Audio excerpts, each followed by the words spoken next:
என் அன்பு உறவுகள் அனைவருக்கும் வணக்கம். இந்த வீடியோ பதிவில் நம்ம பார்க்க இருக்கிறது, அன்பு உறவுகளே, என்னடா இது தேங்காய் தூக்கி காட்டுறேன்னு அப்படின்னு யோசிக்காதீங்க. இதுல தான் விஷயமே இருக்கு. நல்லா தண்ணி ஆடக்கூடிய ஒரு தேங்காய் தான் நமக்கு வேணும். அதன் பிறகு சந்தன பவுடர், நல்ல வாசமான சந்தன பேஸ்ட் பவுடர் இப்படி பாட்டில் வருது. நம்மளாம் குழப்பணும் தேவையில்லை, அதுவே பேஸ்டாவே இருக்கு. இது ஒரு டப்பா ஒன்று வாங்கி வச்சுக்கிறோம். ஒரு தேங்காய், ஒரு சந்தன பேஸ்ட், இதை வச்சு நம்ம என்ன பண்ண போறோம், அதைத்தான் இந்த வீடியோவில் நம்ம முழுமையா பார்க்க போறோம். தேங்காய், நம்ம தேங்காய்ங்கிற ஒரு புனிதமான விஷயம். கோவில்களுக்கு அர்ச்சனை பண்றதும் இந்த தேங்காய் தான். நல்ல விஷயத்திலிருந்து கெட்ட விஷயம் வரைக்கும் பயன்படுத்தக்கூடியது தேங்காய் தான். தேங்காய் இல்லாம எந்த ஒரு வழிபாடுக்கும் சிறப்பான பலன் தராது. சூர தேங்காய் திருஷ்டி சுத்தி உடைக்கிறதும் தேங்காய் தான். அப்படி இந்த தேங்காய், அதுவும் நம்ம முழு தேங்காயா கையில் எடுத்திருக்கோம். இங்கதான் எல்லாருக்கும் ஒரு யோசனை இருக்கும், இந்த முழு தேங்காயை வச்சு என்ன பண்ண போறாங்க, இதுல என்ன பண்ண போறோம் அப்படிங்கிறத நம்ம பார்க்க போறோம். அன்பு உறவுகளை, இந்த வீடியோவை கடைசி வரைக்கும் பாருங்க. சஸ்ட் மிஸ் ஆனாலும் உங்களுக்கு பலன் தெரியாம போயிடும். அதுக்காகத்தான் இதை முழுமையா பார்க்க சொல்றேன். ஏன்னா எளிமையான செலவு கொஞ்சம் தான். நீங்க ஒரு தேங்காய் வாங்க போறீங்க, ஒரு சந்தன பேஸ்ட் வாங்க போறீங்க. நீங்க ஒரு சின்ன கடை வச்சிருந்தாலும் சரி, இல்ல பெரிய தொழில் பண்ணக்கூடியவங்களா இருந்தாலும் சரி, இது உங்களுக்கு பயன்பெறும்.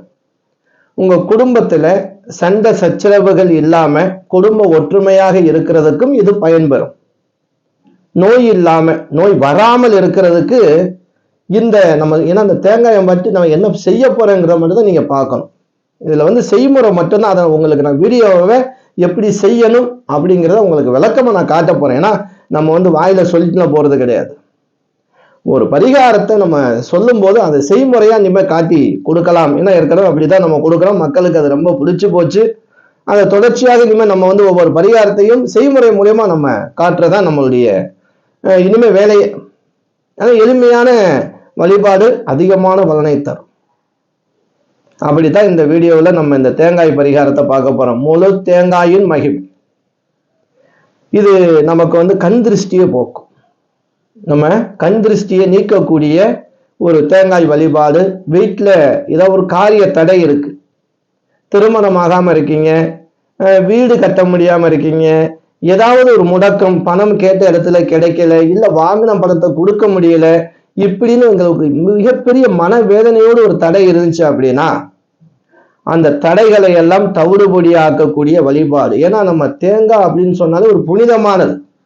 இன்னைக்கும் நம்ம பார்க்க முடியும். தேங்காயை விநாயகர் கோவில்ல அந்த முழு தேங்காயை, ஆஞ்சநேயர் கோவில்ல எல்லாம் நம்பர் எழுதி கட்டி போடுவாங்க, வேண்டுதல் பிரார்த்தனை. ஆனா ரொம்ப பேருக்கு அந்த வேண்டுதல் சீக்கிரமா நடக்கிறதுனாலதான் இன்னும் பிள்ளையார் கோவில்லையும் ஆஞ்சநேயர் கோவில்லையும் தேங்காய் கட்டுற வழக்கங்கள் இன்னும் அதிகரிச்சுக்கிட்டே இருக்கு. அப்ப அதுக்கே அந்த அளவுக்கு சக்தி இருக்கும்போது, நம்ம செய்யக்கூடிய யாரும் சொல்லாத ரகசியமான ஒரு விஷயத்தை இந்த வீடியோவில் உங்ககிட்ட நான் சொல்ல போறேன். சொல்றது மட்டும் இல்ல, செய்முறையோட காட்ட போறேன்.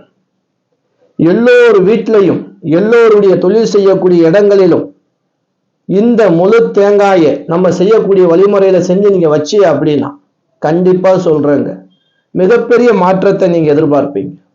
பரவாயில்லையே, ஏன்னா உங்களுக்கு அந்த பிரபஞ்ச சக்தியுடைய தொடர்பு சாதாரணம் இல்லைங்க. அந்த தேங்காய்க்கு இருக்கக்கூடிய மகிமை வேற எதுக்குமே கிடையாது. அப்படி மிகப்பெரிய சக்தி நிறைந்த இந்த முழு தேங்காயை வச்சு நம்ம செய்யக்கூடிய எளிமையான ஒரு வழிமுறையை நம்ம தெரிஞ்சுக்கிட்டு, அதை நீங்க வருடம் ஒரு முறை, இது ஒரு வருஷத்துக்கு ஒரு முறை தான் நீங்க பயன்படுத்தணும். செய்முறையை பார்க்கலாம். பேசிக்கிட்டே இருந்தோம் அப்படின்னா போர் அடிக்கும். உங்களுக்கே, எனக்கே போர் அடிக்குது இல்லையா? அப்ப செய்முறை என்ன அப்படிங்கறத நம்ம பார்த்துருவோம். இந்த வருங்க சந்தன பேஸ்ட் என் கையில இப்ப சந்தன பேஸ்ட் இருக்கு. இந்த சந்தன பேஸ்ட் நல்லா எப்படி இருக்கு பார்த்தீங்களா? நம்ம தண்ணியெல்லாம் கரைக்க தேவையில்லை, கரெக்டான அளவுல இருக்கு. அதை இதை ஓபன் பண்ணி வச்சுக்கிறேன். இந்த தேங்காயை எடுத்துட்டேன். ஒரு தேங்காய்க்கு 3 கண்கள் அப்படிங்கிறத இந்த வரியை வச்சு நம்ம கண்டுபிடிக்கலாம். 1 2 3, 1 2 3. அப்ப 3 கண் தேங்காய் அப்படிங்கிறத நம்ம கண்டுபிடிச்சிட்டோம். இங்க தாங்க வேலையே இருக்கு. இந்த ஒரு கண்ணு கோட்டுக்கு நேராக ஒரு விஷயத்த பண்ண போறோம். அடுத்த கண்ணுடைய நேருக்காக ஒரு விஷயத்தை பண்ண போறோம். இதுக்கு நேராக, அப்போ 3 கண்ணுக்கு நேராக நம்ம என்ன செய்யணும் அப்படின்னா, இங்க பாருங்க, இந்த தேங்காவுடைய முகப்பு இருக்கு இல்லையா, இதுதான் நம்ம மேல எப்படி வச்சுக்கிறோம். நம்ம செய்யும் போது தேங்காவுடைய முகப்பு மேல் நோக்கி இருக்க வேண்டும், தூறு கீழ் நோக்கி இருக்க வேண்டும். இப்ப நான் என்ன செய்யறேன் அப்படின்னா, எந்த விரல்ல வேணுமாலும் எடுத்துக்கலாம் அந்த சந்தன பேஸ்ட்டை. நான் இப்படி சந்தன பேஸ்ட்டை எடுத்துட்டேன். இங்க பாருங்க, இந்த முதல் கோடை கணக்கு வச்சுக்கிறேங்க. கணக்கு வச்சுட்டு இங்க இருந்து அப்படியே கையை கொண்டு போய் சென்றான இடத்துல என்ன செய்யுங்க, இங்க பாருங்க, 3ஆம் நம்பரை எழுதுங்க. 3. இப்ப கொஞ்சம் உங்களுக்கு தெளிவு காஞ்சதுக்கு அப்புறம் தான் தெளிவாகும், அதனால 3ஆம் எண்ணை எழுதியாச்சு. அடுத்து இங்க பாருங்க, 2வது கோடு. இந்த 2வது கோட்டுக்கு நேரம் சென்றா நம்ம கொண்டு போகணும். இப்படி சென்றா கொண்டு போயிட்டு இங்க 6ஆம் எண், இப்படி 6ஆம் எண்ணை நம்ம தெளிவாக எழுத வேண்டும். ஏன்னா சந்தனத்தை எழுதும்போது கொஞ்சம் பிசுறு இருக்கும். முடிஞ்ச வரைக்கும் 6ஆம் எண் நம்ம இங்க கொடுத்தாச்சு. அடுத்து ஒரு லைன் இருக்கு இல்லையா, இது 3வது இடம். இந்த 3வது இடத்துல நம்ம செய்யக்கூடிய எண் என்ன அப்படின்னா 1. இங்க பாருங்க, இப்படி 1 போட்டாலே போதுமான விஷயம்தான். அப்போ 1ஆம் எண்ணையும் இந்த 3ஆம் இடத்துல சேர்த்தாச்சு. இப்ப நம்ம இங்க பாருங்க, 3ஆம் எண், 6ஆம் எண், 1, இப்படி நம்ம எண்களை இதுல போட்டிருக்கோம். முதல்ல எழுதக்கூடியது 3, 2வதாக எழுதக்கூடியது 6, 3வதாக எழுதக்கூடியது 1. இப்ப நம்ம வந்து இந்த 3 வரைக்குமே நம்ம எழுதியாச்சு. 3 கண்ணையும் நம்பரை கொடுத்தாச்சு. நம்ம தேங்காய் உரிக்கலாம் தேவையில்லை. இந்த மேல இருக்கக்கூடிய அதோடைய இதழ் இருக்கக்கூடிய அதை மட்டும் எடுத்தாச்சு. அதை எடுத்து நீங்க வச்சுக்கிறணும், அது தேவையில்லை நமக்கு. இதுல தாங்க நம்ம செய்ய போறோம். இந்த பாருங்க, இதை நீங்க என்ன பண்ணணும், கொஞ்ச நேரம் நீங்க அப்படியே ஒரு இடத்துல நிறுத்தி ஒரு சாட்சி ஒரு ஓரமா வச்சிருங்க. அது என்ன செய்யும், காஞ்சிடும்.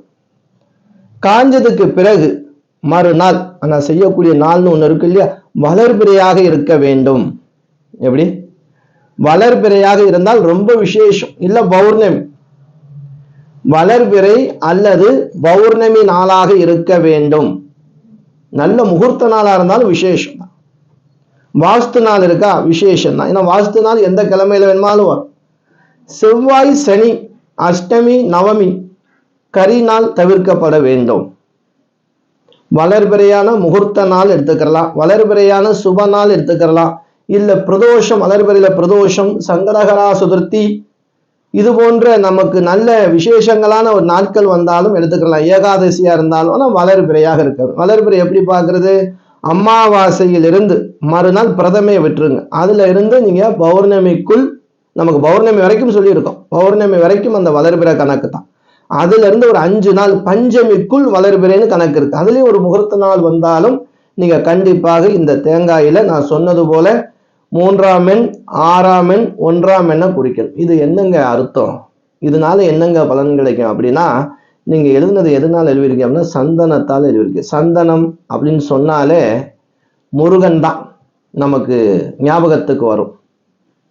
இந்த சந்தனத்துடைய மகிமை அங்கார பகவானுக்கு உண்டு. அங்கார பகவான் என்றால் என்ன, 9ஆம் எண்ணை குறிக்கும். இந்த 9ஆம் எண்ணுக்குள்ளதான் 27 நட்சத்திரங்களும் இருக்கு. அதாவது 9 நவகிரகங்களுக்குள்ளதான் 27 நட்சத்திரம் இருக்கு. அதிகாரம் செலுத்தக்கூடிய கிரகம். இப்ப நம்ம போட்டிருக்கிறது 3. 3 யாருடைய எண், குரு பகவானுடைய எண்.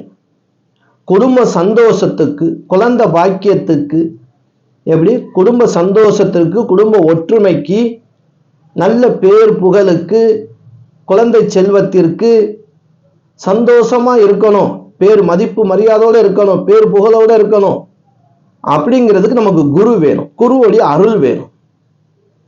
இந்த குரு அருளை நம்ம அவருடைய எண் மூலமாக இங்க கொண்டு வந்துட்டோம். அடுத்து 6ஆம் எண் கொடுத்துருந்தோம் இல்லையா, இந்த 6ஆம் எண்ங்கிறது சுக்கிரனுடைய எண். நல்லா தெரிஞ்சுக்கிறேங்க. சுக்கிர பகவான், இந்த சுக்கிர பகவான் தான் ஒரு வீட்டுல சந்தோஷத்தை கொடுக்கக்கூடியது. கணவன் மனைவி சந்தோஷத்தை தரக்கூடிய கிரகம்.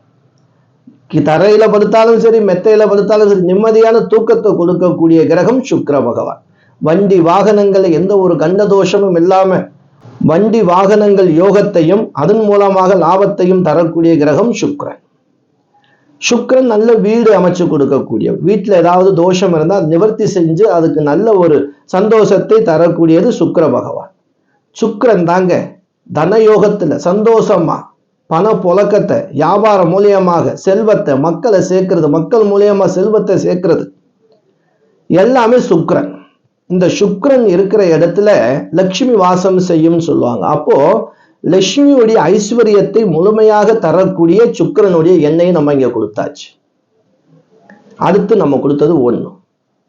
1ஆம் என்கிறது யாருடையது அப்படின்னு பார்த்தோம் அப்படின்னா சூரிய பகவானுடையது.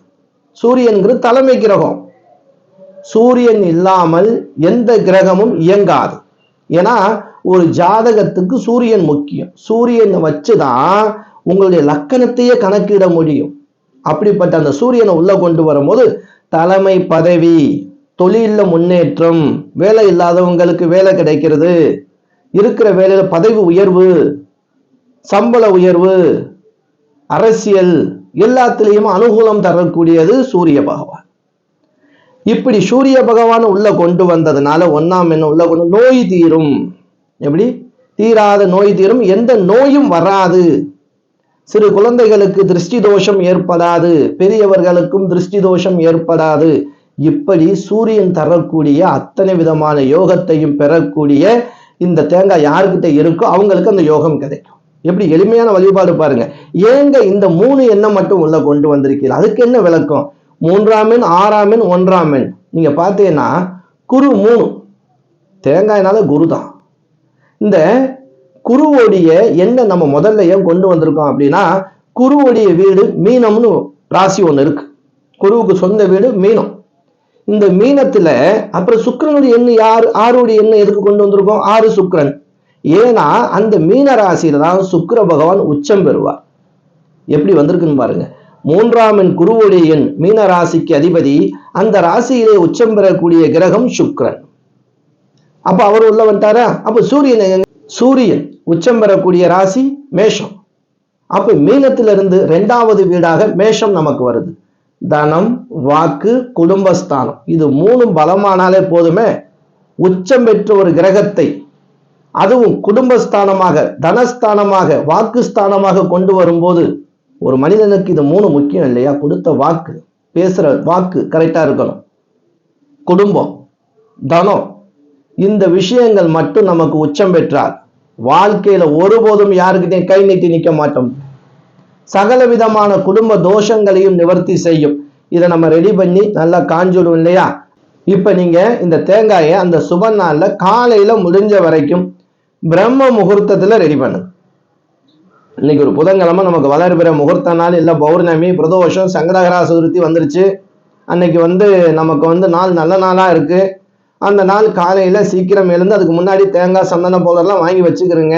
இது போல நான் சொன்னது போல அந்த தேங்காயை எடுத்து உங்க குலதெய்வத்தை வேண்டிட்டு விளக்கேற்றி வச்சுக்கிறோங்க. வீட்டுல பிள்ளையாரை வேண்டி பிரார்த்தனை பண்ணிக்கிறோங்க. குரு பகவானை அவன் நினைச்சு வேண்டிக்கிறோங்க. சுக்கிர பகவானை நினைச்சு வேண்டிக்கிறோங்க. சூரிய பகவானை வேண்டிக்கிறோங்க. இந்த 3 கிரகங்களை வேணாலே இந்த தேங்காய்க்கு முழுமையான சக்தி கிடைச்சிரும். அதுக்கு பிறகு சந்தனத்தை எடுத்து நீங்க சொன்னது போல அந்த 3 கண் வரக்கூடிய, திருப்பி ஒரு முறை காட்டுறோம் பாருங்க.